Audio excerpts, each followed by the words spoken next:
What pilots really do on long flights, it's not what you think. Somewhere far out over the ocean, the cabin lights have gone soft. The window shades are half pulled down, and hundreds of passengers have slipped into their own little worlds. Some are watching movies with one earbud loose. Some are trying to sleep with a jacket folded under their head. Others are staring at a plastic cup of coffee that has been reheated one too many times. And up front, behind a locked cockpit door, two pilots sit in the quiet glow of screens, switches, charts, and radio calls. From the cabin, it might seem as if the airplane has settled into autopilot and the hard part is over. But long flights are not empty hours for pilots. They are hours of monitoring, calculating, anticipating, checking, and staying mentally ready for the one moment when an ordinary flight stops feeling ordinary. In the earliest years of flying, there was no such thing as sitting comfortably at cruise altitude and letting the airplane do its thing. A pilot was often sitting in an open or barely protected cockpit, surrounded by freezing air, engine noise, vibration, oil smell, and the constant physical pressure of keeping a fragile machine under control. Early aircraft had no pressurized cabins, no weather radar, no satellite navigation, no advanced radios, and no digital flight computers quietly organizing the journey. A long flight could mean following a river like a silver thread across the land, watching railroad tracks disappear into haze, checking coastlines, reading the stars, or holding a paper map against the wind while trying to keep the airplane pointed in the right direction. The cockpit in those days was not a calm office above the clouds. It was more like a noisy workshop bolted to an engine. Gauges trembled. Fabric and metal shuddered. Cold air pushed through every gap. Navigation depended on compass headings, visible landmarks, time estimates, and dead reckoning, which meant using speed, direction, wind, and judgment to figure out where the aircraft should be. Even when early automatic control systems started appearing, they did not make pilots unnecessary. They simply gave them a little breathing room from the exhausting work of holding the airplane steady every second. Long-distance flying was still endurance work, and fatigue was one of the quiet dangers aviation had to learn to fight. As aircraft grew larger and routes reached farther across continents and oceans, the cockpit slowly became a place of teamwork instead of one person doing everything alone. The image of the single heroic pilot gave way to crews with separate responsibilities. On many large aircraft, especially during the era of complex piston airliners and early jets, a flight engineer kept close watch over the engines, fuel systems, electrical systems, hydraulic systems, and pressurization.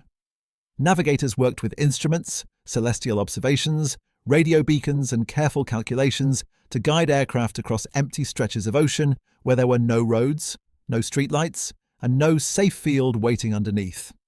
Long flights were becoming less about muscle and more about management. Pilots still had to fly the airplane, but flying was only one part of the job. They also had to coordinate weather information, fuel planning, radio communication, mechanical limits, route changes, and passenger safety. A flight across a continent or over an ocean could involve repeated position reports, handwritten logs, altitude decisions, turbulence reports, wind corrections, and constant awareness of how the aircraft was performing.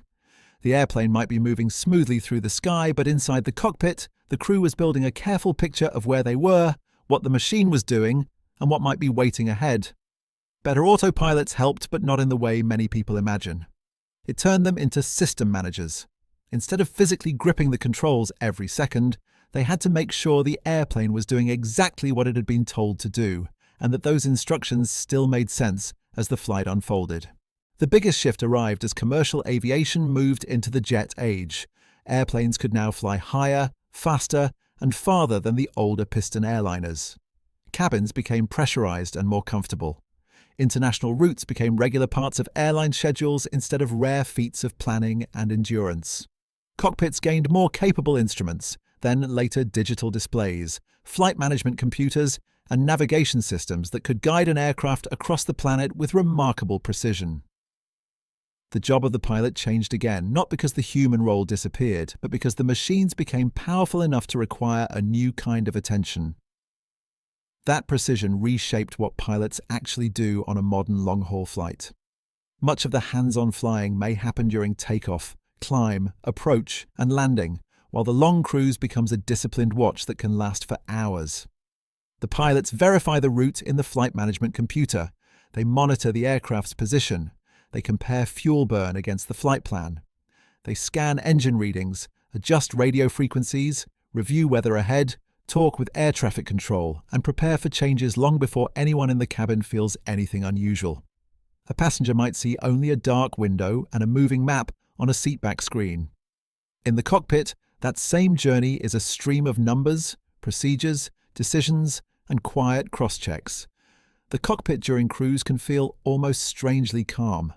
Not relaxed in the way a living room is relaxed, calm in the way a hospital monitor is calm when everyone is still watching it. A pilot may glance from the navigation display to the fuel page, then to the weather radar showing storm cells hundreds of miles away. A small route change may be requested to avoid turbulence or towering weather. A different altitude may be chosen to find smoother air, catch better winds, or improve fuel efficiency. Over the ocean, pilots may pass from one control region to another, making position reports and following special procedures designed for places where radar coverage can be limited or handled differently than over land. Modern airline pilots also spend a surprising amount of time thinking ahead. That is one of the least visible parts of the job and one of the most important. They are not only managing where the aircraft is right now, they are constantly preparing for where it might need to go next. If an engine problem appears, which airport is suitable? If a passenger in the cabin becomes seriously ill, how far away is the nearest diversion airport with the right runway, weather, and medical support? If the destination becomes crowded or storms move across the arrival path, how much fuel remains for holding, rerouting, or landing somewhere else? These questions may never become dramatic, but they sit in the background for the entire flight. Inside the cockpit, the rhythm is built on repetition, but it is not careless repetition. Instruments are scanned over and over. Fuel numbers are checked and checked again. The flight path is confirmed, then confirmed later from another angle. This is how small changes are caught before they become loud problems. A slightly different temperature reading, an unusual vibration, a difference between planned and actual fuel burn, a new weather update, a message from dispatch, or a change in traffic flow can all matter. To a passenger, the airplane may feel like it is simply cruising. To the crew, it is a machine being listened to continuously. On very long flights, there may be extra pilots on board so the crew can rotate through rest periods. These breaks are not casual naps taken whenever someone feels sleepy. They are controlled by airline procedures and aviation regulations because alertness is treated as part of safety, not as a personal preference. On some long-haul aircraft, relief pilots may rest in a crew compartment hidden away from passengers, sometimes above or below the main cabin, in a narrow bunk-like space with curtains, dim lighting, and just enough room to lie flat. While one crew rests, the pilots in the cockpit continue the watch, protecting the flight's most important human resource, a clear and ready mind. This is why the familiar idea that pilots are just letting autopilot do everything does not really fit the reality of the job. Autopilot can hold altitude, follow a programmed route, maintain speed, and fly with incredible smoothness, but it does not carry responsibility. It does not look at a line of storms and weigh passenger comfort against fuel planning. It does not negotiate with air traffic control. It does not understand that a medical emergency in the cabin may change the entire flight.